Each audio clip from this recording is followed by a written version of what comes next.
Everyone's doing question number 1, don't forget.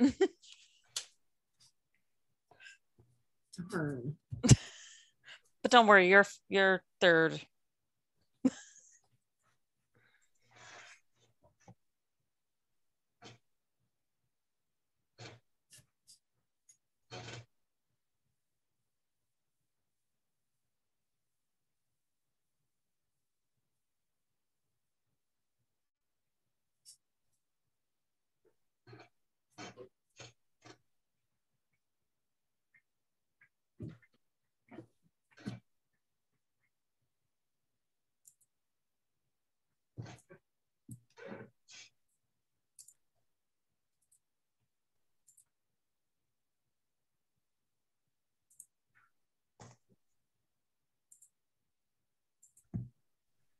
All righty. Good afternoon, everyone.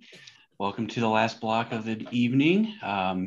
This will be session IC 78. Start with the client, increasing your value through client-centered practice, RESNA track. And we'll have several presenters, and I will let them introduce themselves.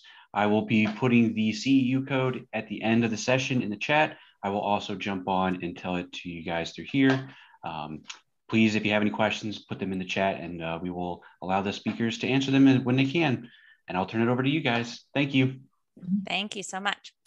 Hi, everyone, and thank you so much for joining us. My name is Emma Smith, and I'll be moderating this session of our esteemed panelists today.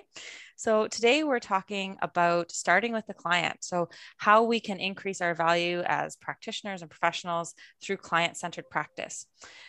So without further ado, we'll get started. Just as disclosures, we all work for a variety of different people. None of us hide who we work for, and I don't think we have any major conflicts to declare, but just to let you know that each of us does have our respective employers. And just as a quick note, this is part of the RESNA track for the conference this year. So just wanted to make sure you were all aware that the RESNA conference is going to be virtual and is coming up in July. So we'd love to see you all there if you would like to join us.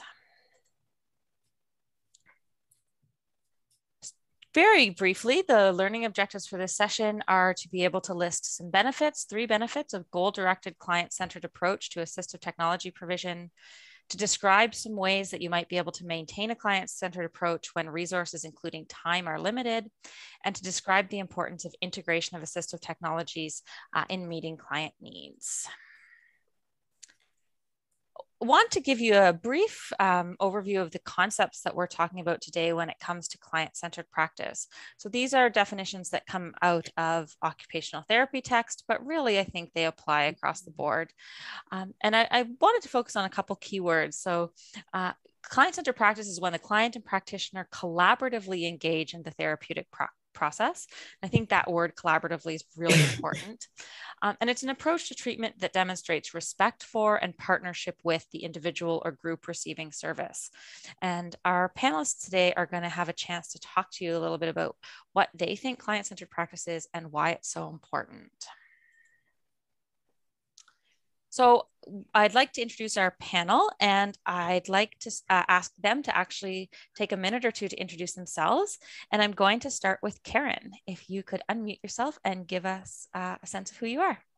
Thank you. Thank you for inviting me today. My name is Karen Roy. I am a manual wheelchair user. I was the victim of a armed robbery, shot in the back 34 years ago. So I have a T10 complete spinal cord injury, and I use a manual lightweight chair.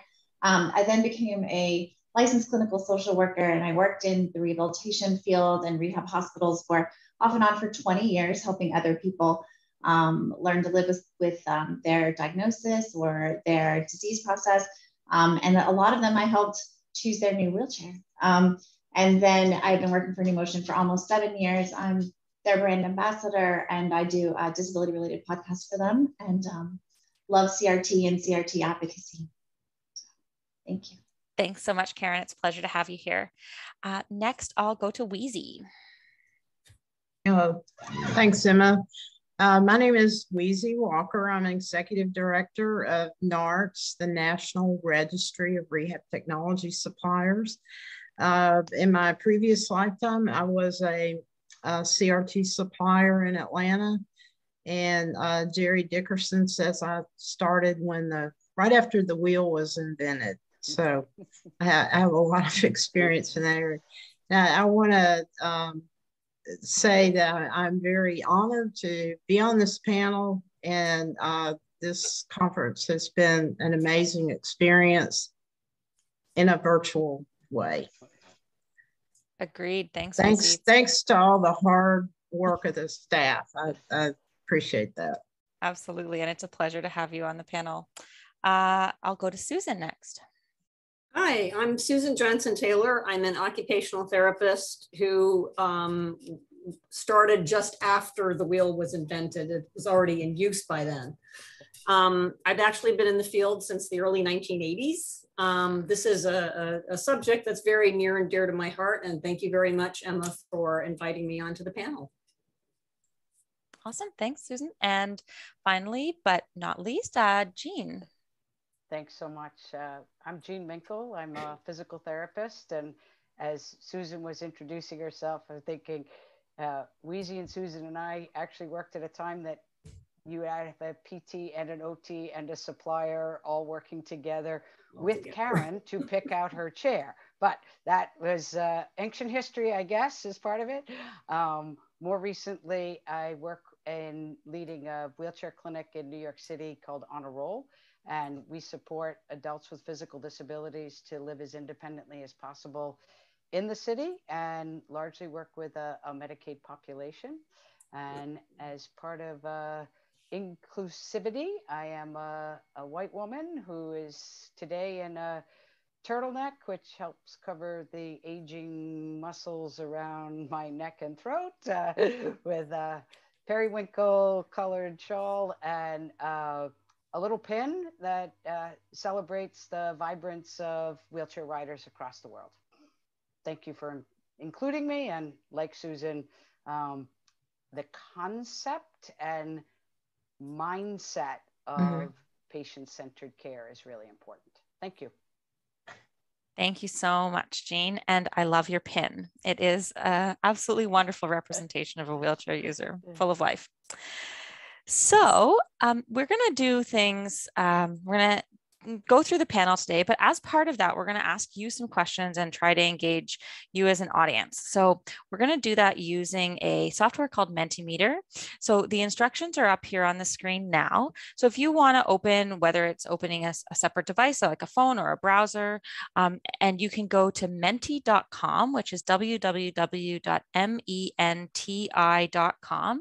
And then you can enter the code. And the code, if you can't see it, is 28103894. So again, it's www.menti.com, MENTI, and the code is 28103894. And you'll be able to follow along with the slides that are up, but you'll also be able to answer some of the polling questions that we have today. And so I'll be taking the slides down so that you can see the panelists, but you'll be able to follow along with them if you want to on your screen as well. So the first question that we're going to bring to you guys before I go back to our panelists is considering the fact that we are all consumers of healthcare in some way. So as a consumer of healthcare, how do you feel when a practitioner assumes the role of an expert without considering your lived experience? And we're hoping that you will use one word to describe your feeling. And the system was actually going to give you a chance to use one word 3 times. So you can choose 3 different words. And so now it should be up on your screen. You may need to refresh your screen. You'll be able to type in those words and let us know how it makes you feel when that practitioner assumes the role of an expert without considering your lived experience. So we'll give you a second to do that.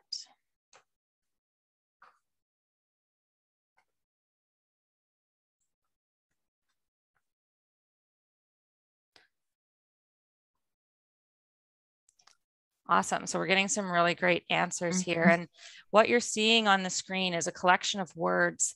And the bigger the word, the more people have mentioned it. So the word that's really coming across here is frustrated. Frustrated, angry, ignored, belittled, irrelevant, worthless. See, these aren't great words, right? These are words that are really suggesting that it's a negative experience when there's an assumption that you don't have a relevant lived experience to participate. So yeah, I'll give it a couple more seconds and just see some of those other words that you guys are throwing in there. It's great. Seeing invalidated, biased, unheard. So yeah, thanks so much for doing that. That gives us a great place to start with our conversation today. All right. So I'm going to bring this to our panelists, and all of our panelists are going to answer this question. And what we're asking them first is to describe what client-centered approach is in their own words. And Karen, I'm going to come to you first as both a person who works with clients, but also as a person who's had lots of experience as a consumer. Yes.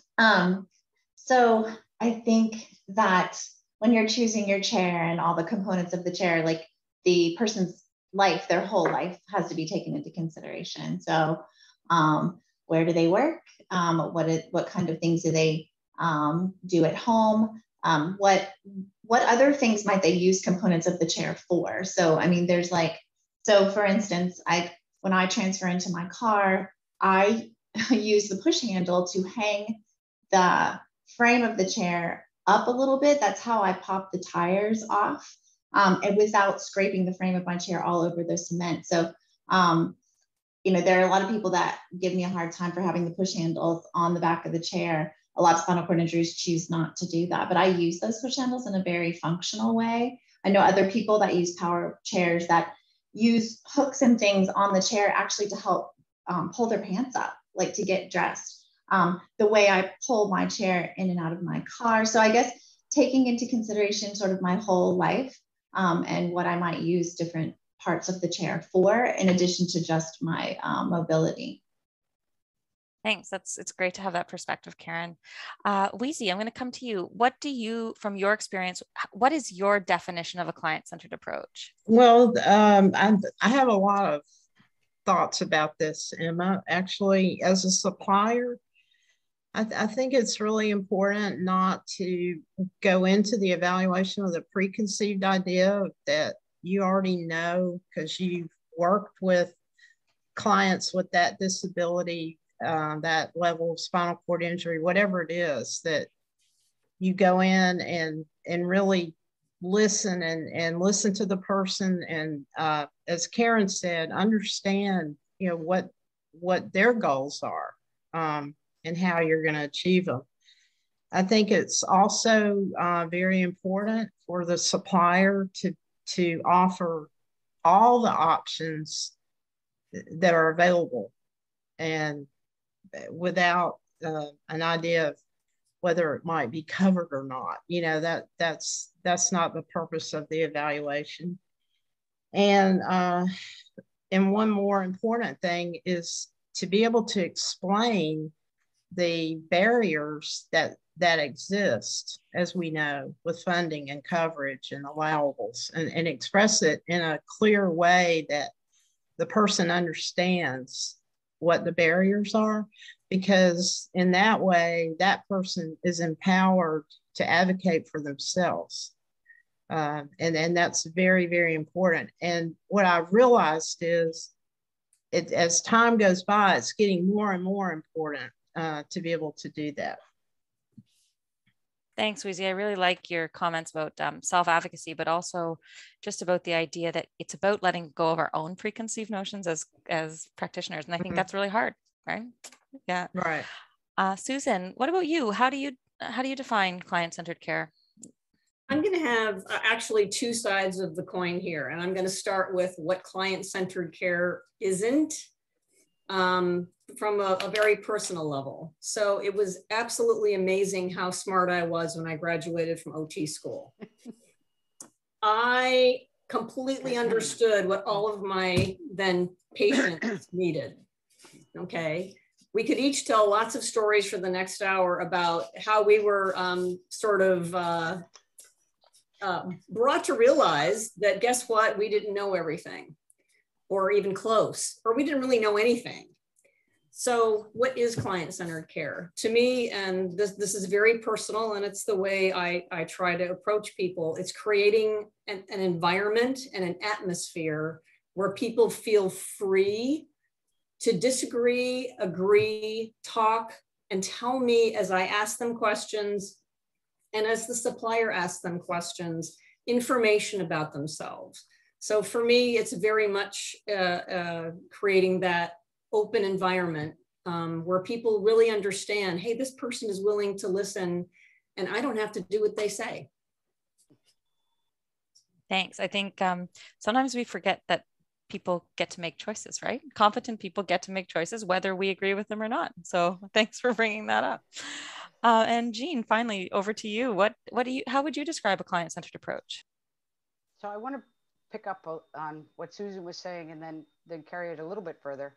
That idea that listening, if there's a singular skill, and when I think about patient-centered care, I think about listening, seeking to understand, and then responding.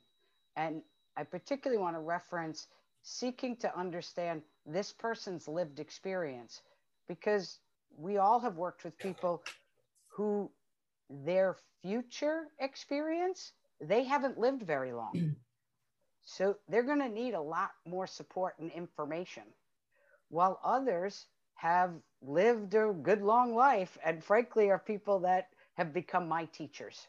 And the one other note that I made in thinking about this question was maturing into a professional that understood the importance of patient-centered care. And the most important lesson was to say, I don't know, but I'll get back to you, or we can figure this out together. But a real humility in checking your ego at the door and being sure that you're seeking to understand before you respond. Yeah, I think that I don't know statement, that's hard for a lot of us, isn't it? To say that. Particularly when you're an expert. Exactly. Yeah. Thanks so much for sharing your thoughts on that. We're going to go to another poll question. So this question is asking you whether you as clinicians or as folks in the audience who may have professional backgrounds, are you familiar with the standards of practice for your respective professions? So again, you can go to www.menti.com and use that code 28103894. And it's very encouraging to see that so many of you are saying, yes, I'm very familiar with standards of practice for my respective profession. So really excellent news. And those of you who maybe aren't very familiar, or at least somewhat familiar. So really exciting to see that. And thanks for engaging with us in this process. So those standards of practice are something that, we all think are very important, and we kind of forget sometimes, I think, that client-centered care is one of those standards of practice. And so we're going to talk a little bit about why it's important that we continue to observe that.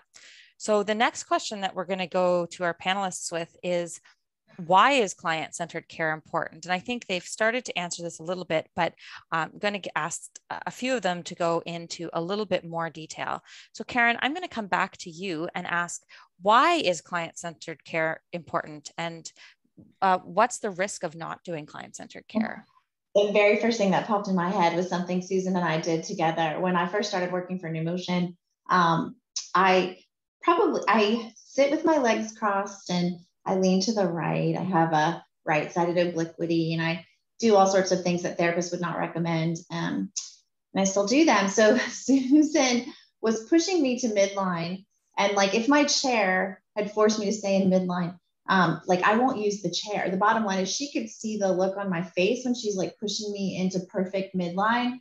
And I was extremely uncomfortable. As a healthcare professional or someone who worked in rehab for many years, I understand that I want to live a long and healthy life, and I don't want to have a wound, and I don't want to make any, contractures or anything of that to become fixed. So I'm willing to be pushed a little into what I know is like a healthier posture. And at the same time, if you throw my balance way off, I will leave the new chair sitting in the corner and I will just continue to use my old chair. So I think not using the technology that we're going to get would probably be the worst case scenario. Yeah, absolutely. I heard the term underutilization as opposed to abandonment earlier, and I think that's probably a great way to put it. But absolutely, that's a big challenge. Susan, I'm going to let you respond to that since you were named. Part of that, yes, I was part of that effort. Actually, I mean, I know she doesn't mind, but we were actually doing a MAT evaluation course. So she said, "Hey, could you do my MAT evaluation?" Okay, fine. Well, you find out right away why she crosses her legs. I mean, that was, but one of the other things that Karen stated, and, this is kind of where it gets a little grayish to some people, was, I'm really starting to sit crooked. I really want to be able to sit up straighter. So I actually didn't tell her what I was going to do. I said, I'm just going to put my hands alongside of you. And I gave her corrective forces that may have been like this, like hardly anything at all. And the look on her face was, oh my gosh, what did you just do to me? And, then we talked about that. So, client-centered care, this is my goal. This is what I would like. You may be thinking in your head as a therapist, there is no way that I'm going to change the way you sit, but that's not what you say, because that's not very client-centered. And then it's going to make Karen feel like, well, I guess you don't really care what I think. So kind of going through and talking it over and demonstrating, is that part of client-centered care? It was a very interesting experience for both of us. And is that sort of, when you think about why client-centered care is important, is that communication part of it for you, Susan? The communication is a huge part of it. And again, the statement that I made at first about making people feel welcome and open came from years and years and years and years in hospital and rehab center based seating clinics, where people, when they first came in, and it wasn't their first experience with a therapist, a supplier in a seating clinic, didn't believe us. They did not believe that we actually wanted to hear what they had to say, that we were going to provide our professional input, but the result was we were going to do what they needed and wanted, not what we needed and wanted. It took a lot of convincing for some of those people to finally sort of settle back in and think, okay, well, you know what? I think they're telling the truth. I guess I can tell them what I really think, instead of them thinking in the back of their head, you know what? I am a people pleaser and I just want to do what the therapist tells me what to do because I want to please the therapist. I'm sure we all know one of the risks of not engaging people in this sort of two-way conversation is, you mentioned equipment underutilization, flat out equipment abandonment. As Karen just said, wow, that's a really pretty chair. I'm going to leave it in the living room. So. Yeah, absolutely. It sounds, and like you're describing a culture shift too, right? It's not just about our own work, but also about encouraging our clients to participate in that, because sometimes they're hesitant to really participate in that process. Weesie, for you, why is client-centered care important? Well, I think from the supplier standpoint, Barry Dean said it really very well yesterday in the keynote when he discovered that the chair his daughter got had an option for seat elevation, but it was not offered to him during the evaluation.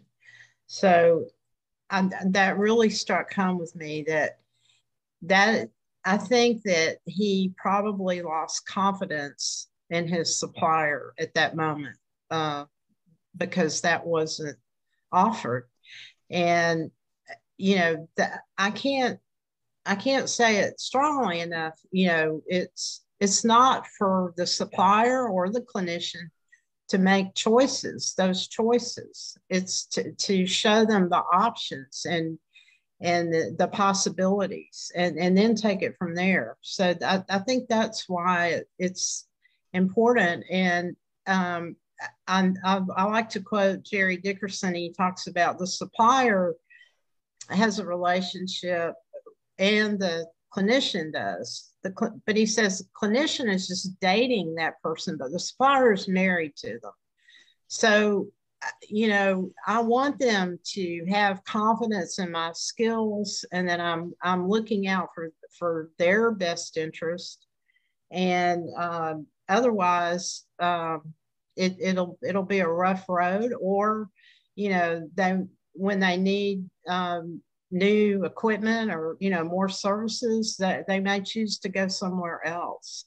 And I think most of the suppliers that I know are very passionate, and they want to be involved with their clients for the long term. It's not a short transaction, if you will. It's a long relationship. Yeah, I think you're really hitting those key points of relationship building, right? That's what it's about, is relationship building with your clients. And then absolutely, that they trust me, and again, it goes back to being able to articulate what the issues are, and not just tell somebody, well, that's not covered under your policy, but to really explain to them in a way that they understand it. And absolutely, that's not easy. I get that. It's not, but I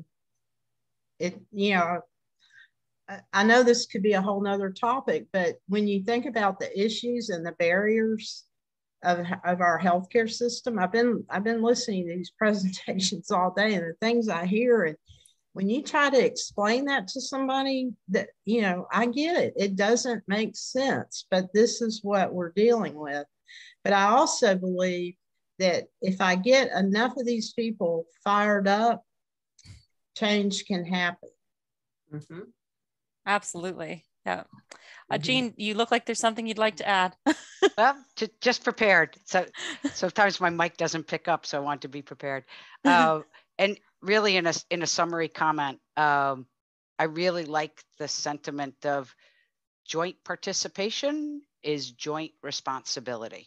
And so if I've really engaged and offered the client choice and listened, and then the outcome is something we did together. And that gets back to your collaboration and partnership.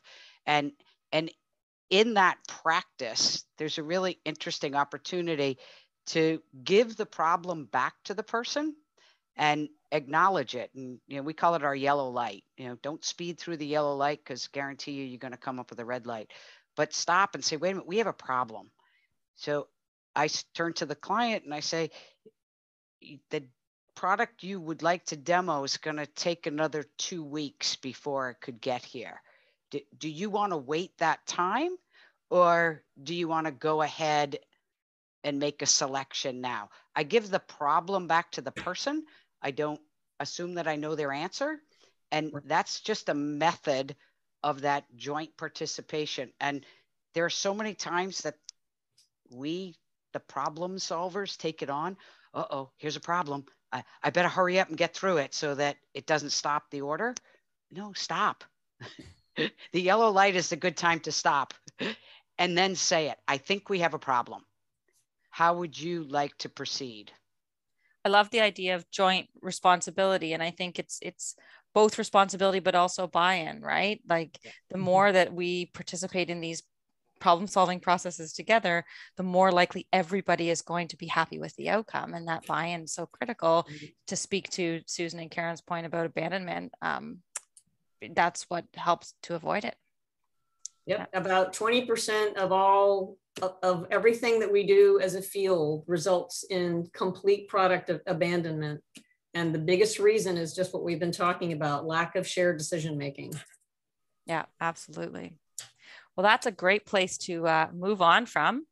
So we're going to do another poll question. So if we all agree that client-centered care is the standard of practice, and I think that this conversation gives us lots of reasons to suggest why we should agree on that, then what is it that's preventing us from being client-centered? And again, you're going to be asked to put in some text here, so you can go back to that address at www.menti.com with the code 28103894, and let us know what is it that's preventing us from being client-centered, given that we understand it to be a good idea.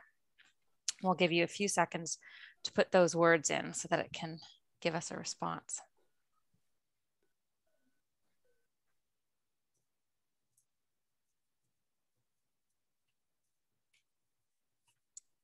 So we're seeing time and tight timelines, not surprisingly, high demand. Yeah. I love that the word nothing is coming up a whole bunch here. Nothing should be preventing us from being client-centered. Lack of understanding, productivity, being overworked, ego. It's small there, but I think it's important that ego is showing up there. Yeah, these are great ideas. Wonderful job, guys. Yeah, so seeing tradition, and I think that's an interesting one too, the way it's always been done. Sometimes that's what prevents us from being client-centered, and that can be quite frustrating, can't it? All right, so we're going to move on to our next question. So the next question is, how can we engage in client-centered care when we do have limited amounts of time in the clinical day? And Jean, I'm going to start with you for this one. How do we do that? Time is limited. Time might be limited, but the number of times may not be as limited. So tradition, and sometimes we've recently been talking about the hazard of the one and done wheelchair eval. Someone thinks that they are coming in for a one-shot deal. This is my need. I need a chair. I'm going to go out. The recommendation will be made, and off we go. And if your system is built that way, then you're going to have a real challenge trying to provide patient-centered care. And I really encourage the clinicians in particular to really look at an eval and treatment plan option and really engage in what are the clinical issues I need to collect as part of my evaluation and synthesize that information. And then how do I communicate that to my supplier, either it via documentation or a 5-minute before we start, let me tell you what my eval findings were, a summary, evaluate, share somebody, they interview information, so that we start the actual specs on the same page.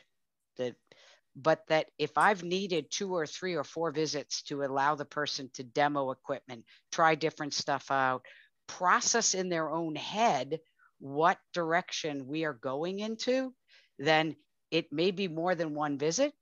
That is reimbursable, but setting up expectations. And so I often say to somebody, I'm going to do an eval, and then I'll be able to tell you what your treatment plan is. That's how they would approach almost every other healthcare practitioner. And we should really resist the one and done. Yeah, I love that concept. It may be how many times versus the time that it takes. Absolutely. And if we don't do it right in the time that it takes, it means there are more times that may be problems, right? And it's going to be a lot more expensive, I guarantee you. Absolutely. Karen, what about you? How would you suggest that when we have limited time, we engage in client-centered practice? Well, I agree with Jean for one. I mean, I think that when the wheelchair evaluation happens and you ask all the questions, like one time I was getting evaluated for a chair. It was a dual tubed chair, which was different from the type of chair I had before. And we never tried to get it in my car. The chair got delivered. I tried to start using it in getting it out of my car. And I tried for a long time because I'm not a quitter. I wanted to make sure that I couldn't figure it out. but it was just scratching the whole front of my dash. It didn't work because we didn't take enough time to really to use it in another setting, right? I'm just in a clinic, I can't tell. The time that it takes for it to come in, I go back to Weesie's point of, if we don't know that things aren't covered and that, you know, certain things like just say power chair currently cannot get standing or seat elevation, which we're working on. But for right now, we would get it, you know, those are, if we know why, then those are opportunities for us to become advocates on our own behalf with the payer, but on a larger scale as well. Just, you know, going to Roll and Capitol Hill, getting involved in the reasons why certain things are covered, because, you know, I want to use the lightest weight material for my custom chair to save my shoulders. And if that's not going to be covered by a particular payer, I think I'm going to want to know why. And then like I returned that chair. The supplier had to take that chair back because I couldn't use it. And I am a pleaser, and but I was a case manager at a rehab hospital, and another wheelchair user was like, Karen, the chair doesn't work. After a month of you trying to get it out of the car, you're gonna have to ask me to take it back. And I did. So yeah, saves money and time in the long run. I think it speaks to that, like how many times the issue, right? Absolutely. Weesie or Susan, was there anything you wanted to add to this one around how we do this with limited time? Just very briefly, as an alumna of very busy seating clinics, you can just to pile on what everybody else has said. You're not saving time. You're just choosing when you would like to have the extra time. Do I want the extra time at the fitting when you discover, oh, wow, this was not a good idea and I did not ask enough questions? Do I want to wait, like with Karen, until the person gets home? You're going to have to spend the time. And to Jean's point, we are, as therapists, able to bill for the time that we need. And obviously, the more complicated somebody's presentation is and their life and their participation expectations are, the more time we're going to have to spend. You're going to spend it somewhere. I think the theme here is that there aren't any shortcuts, you know, and I think about how many times my parents tried to pound that into my head. You know, you have to do it the right way. And I think suppliers have a different, sometimes different priorities that are driving them to maybe want to take those shortcuts and, you know, get the chair scripted out so that, you know, they can move on to the next step. But like Karen said, it'll come back and haunt you in a very bad way, because, you know, I think at the end of the day, we would all agree that we want the best outcomes for our clients. Obviously, that's our goal.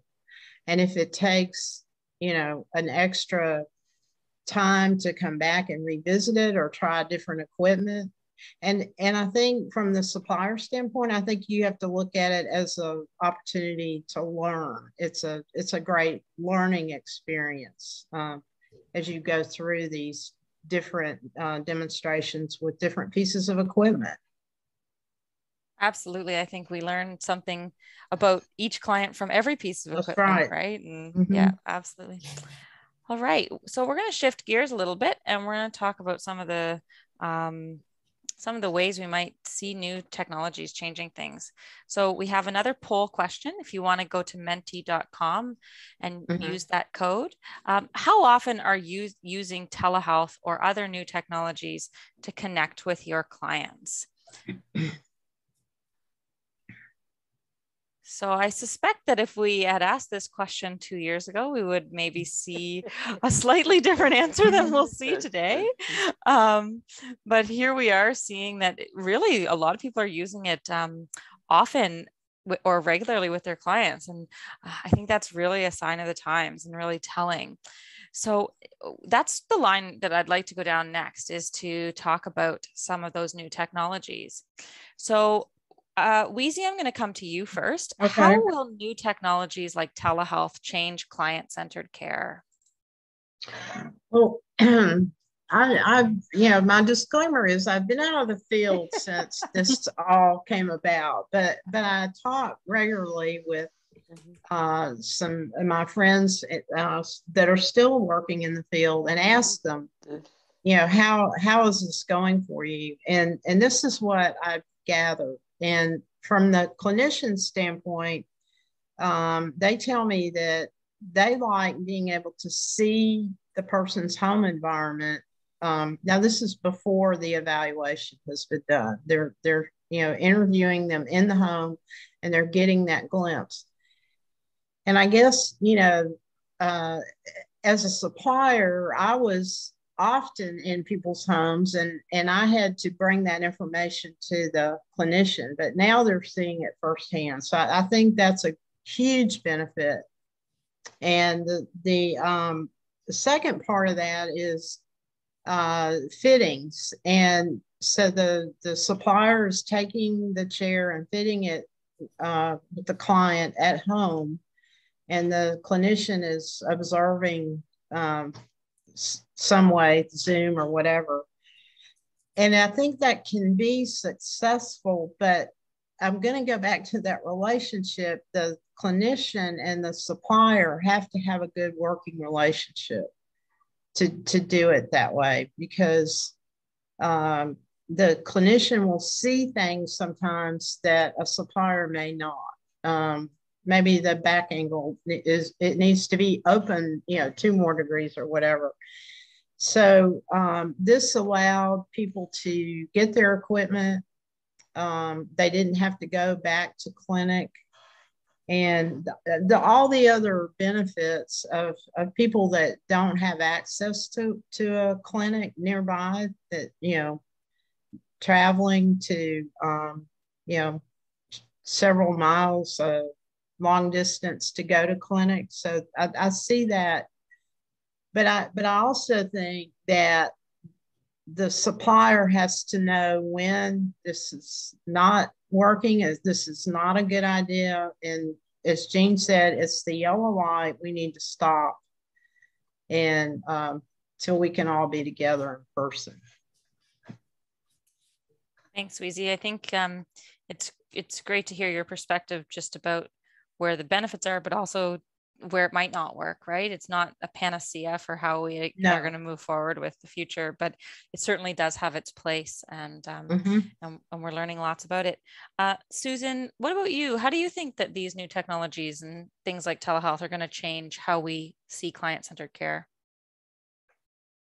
So I am also not in the field. However, because I work in education for a supplier, I've been able to sort of be in on some telehealth evals, because I wanted to understand how that worked.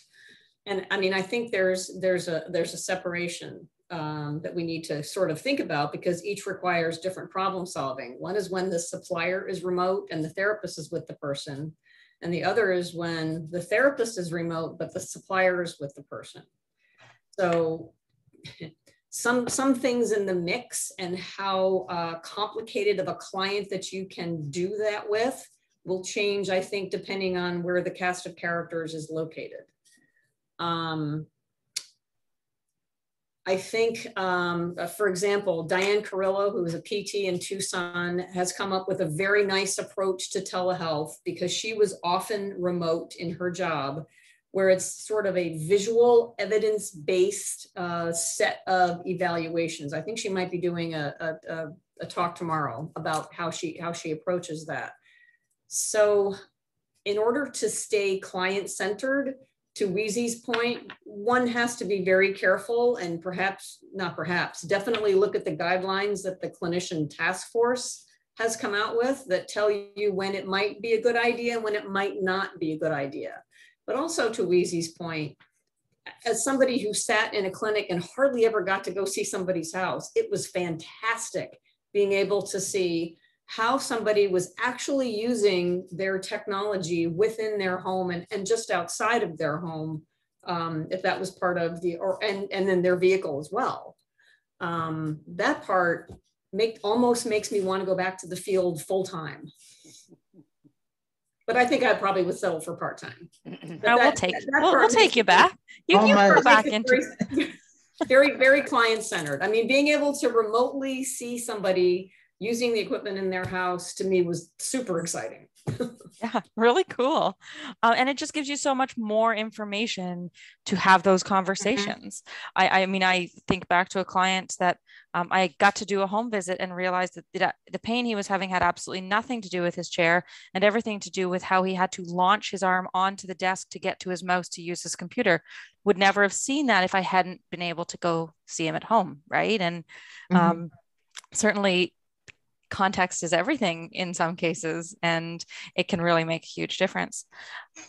Jean or Karen, did you have anything that you wanted to add to this conversation around new technologies and things like telehealth? Just two quick things that haven't been said yet. I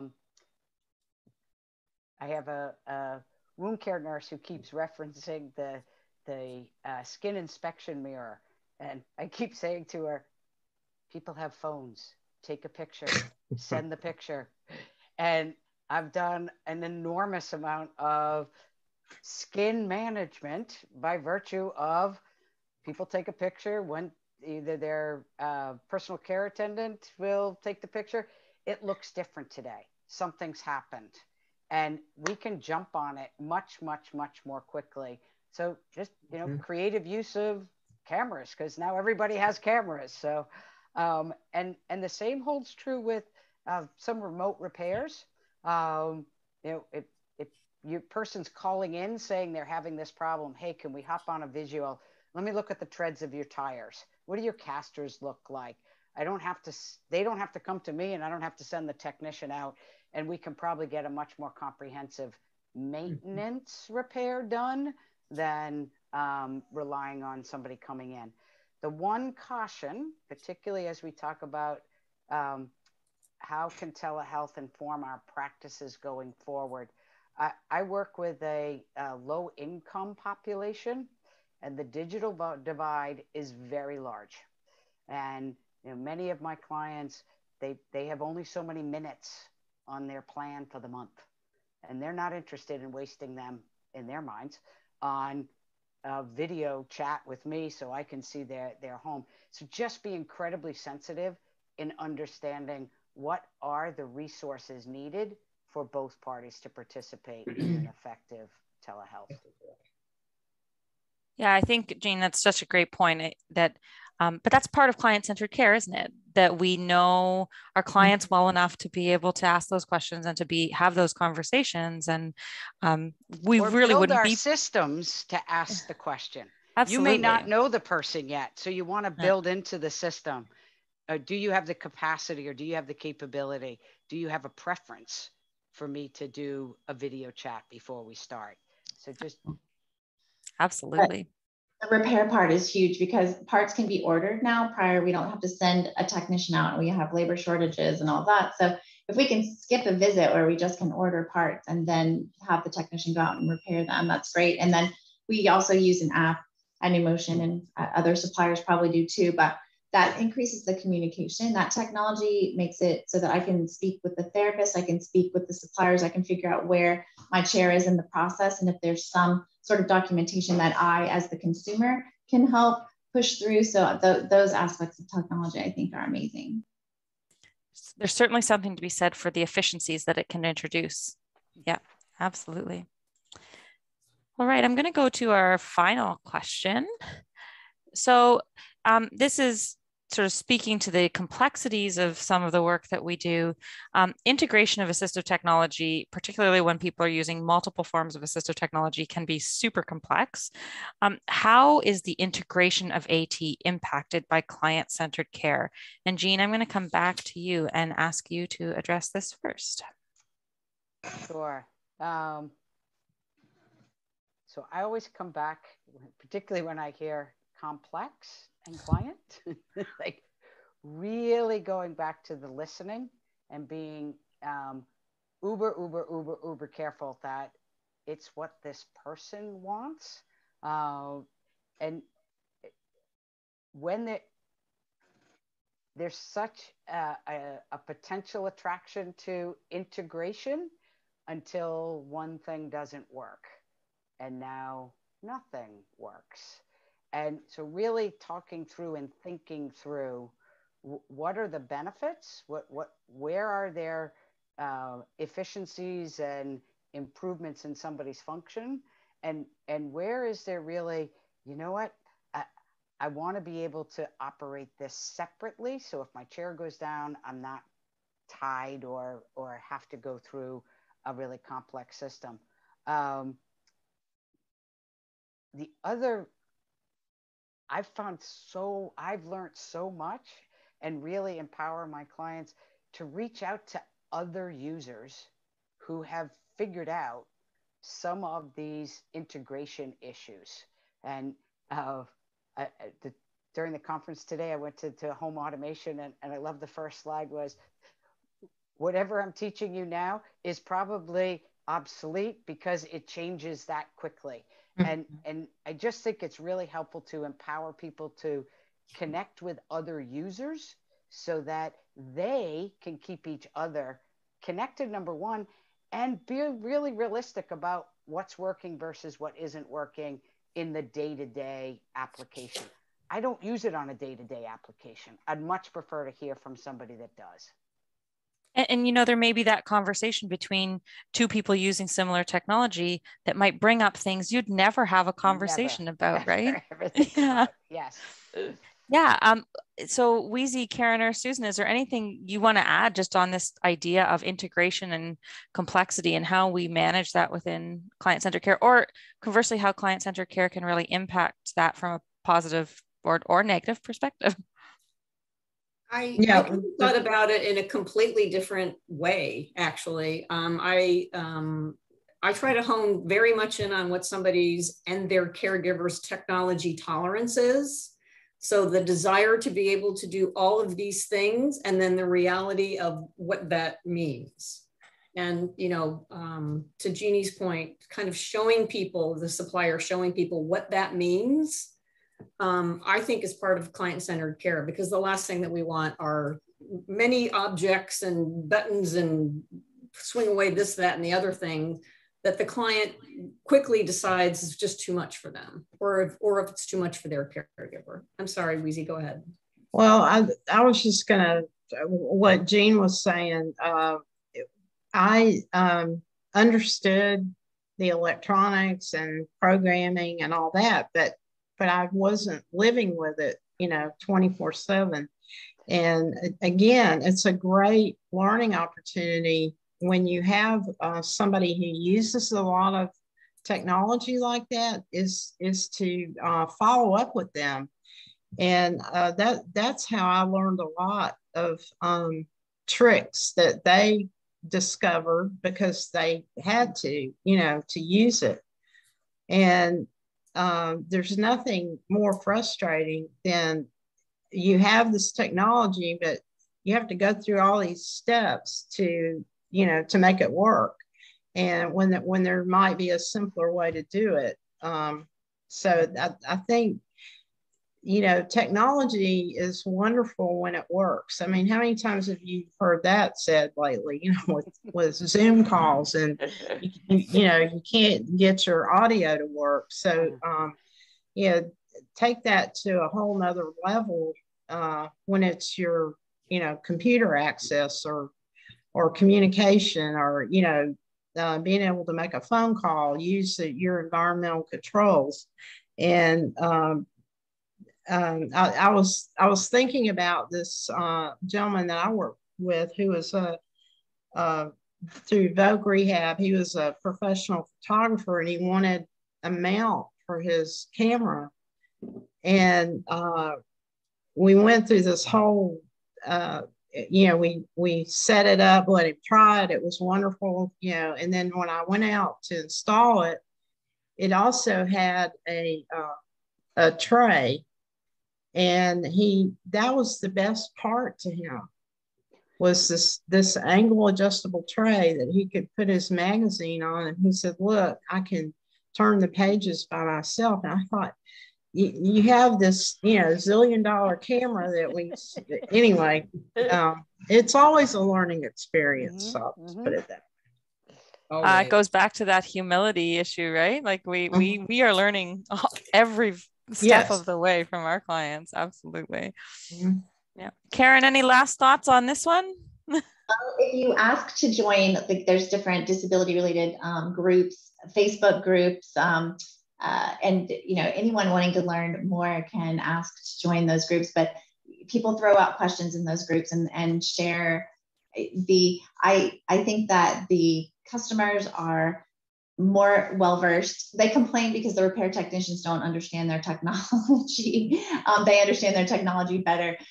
There's also a technology assistance group through United Spinal that I'm a part of. And those are a lot of high-level quads, and they work for Microsoft, or they're computer engineers, and you can learn a lot that way as well if you want to. So. Yes, the power of technology to connect us all, isn't it? All right, we've got about 5 minutes left. If we have any questions from anybody in the audience, feel free to throw them into the chat, or if you want to raise your hand, you can use the raise hand feature as well, and we can call on you. But the chat may be more efficient if you want to put any messages in there. So while I'm waiting to see if anybody has any messages, any last words from our panel? I just say for folks that are new, there's this perception that you need to become an expert.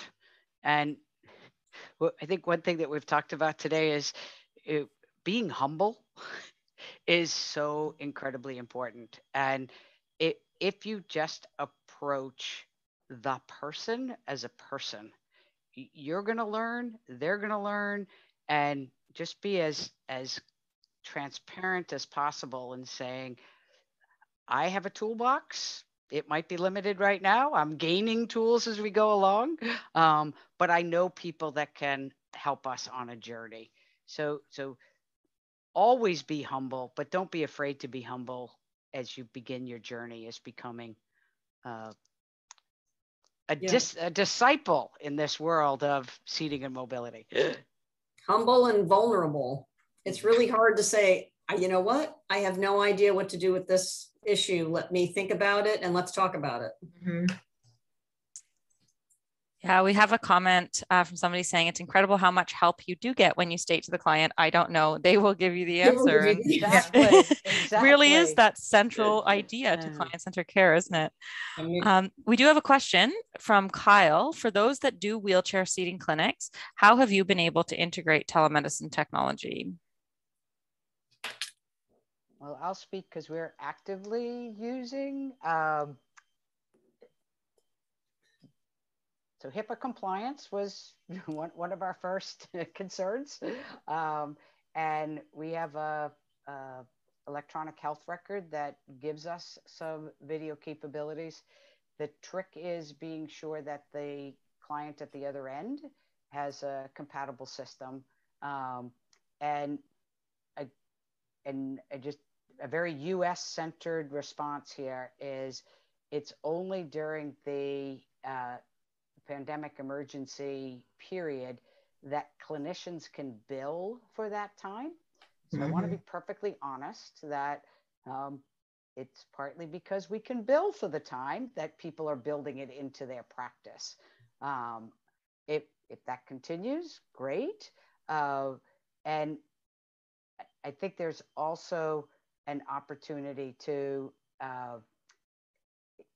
if you are at a facility, I'm sure there are others in the facility who are also exploring telehealth, and that compatibility and compliance piece may be being addressed with people beyond your own program. So it's a place where I would reach out to others. But most importantly, what we do is either at the beginning, asking for an environmental assessment and interview. We do it as a follow-up. Somebody's having a problem. Let me see you in your environment with that problem. Probably much more realistic review of what the problem is. And then as Weesie was saying, with the right combination of the technician and the therapist, one being remote and one being in person, a delivery can be more efficient in an home environment if the right parties are in communication. So upfront collecting information, problem solving in context, and fitting and follow-up. Thank you so much for that response. So we only have about 1 more minute. And so there's just one more comment here that says, we've been fortunate at the VA because billing's not our center. I've used telehealth for the last 6 years. As previously noted by the speakers, it's most often used in follow-up and sometimes even in the fitting with the ATP at the home. So speaks to what we've been saying. And so Joseph's going to come on and give the CEU code, but just before he does, just a huge thank you to Weesie, Karen, Susan, and Jean for the conversation today and for filling us with all of your wisdom and humility as part of this learning experience for all of us, as the journey, as one of you said. So thank you very much for your participation, and we hope everybody enjoyed it. Thank you for organizing it. Thanks, Emma. I want to come visit you. You are welcome to visit. This is my university behind me. You're welcome to visit anytime. Oh, I thought that was your house. Okay, I wish. Okay. And thanks to the attendees. Thanks, Emma. For thanks for all your work. And on behalf of the ISS team, we also thank you guys. And for those of you that are still on that need the code, it is HHBXR3, and it is also in the chat for you guys as well. Thanks, guys. Thank you. Thank Thanks, you. Joseph.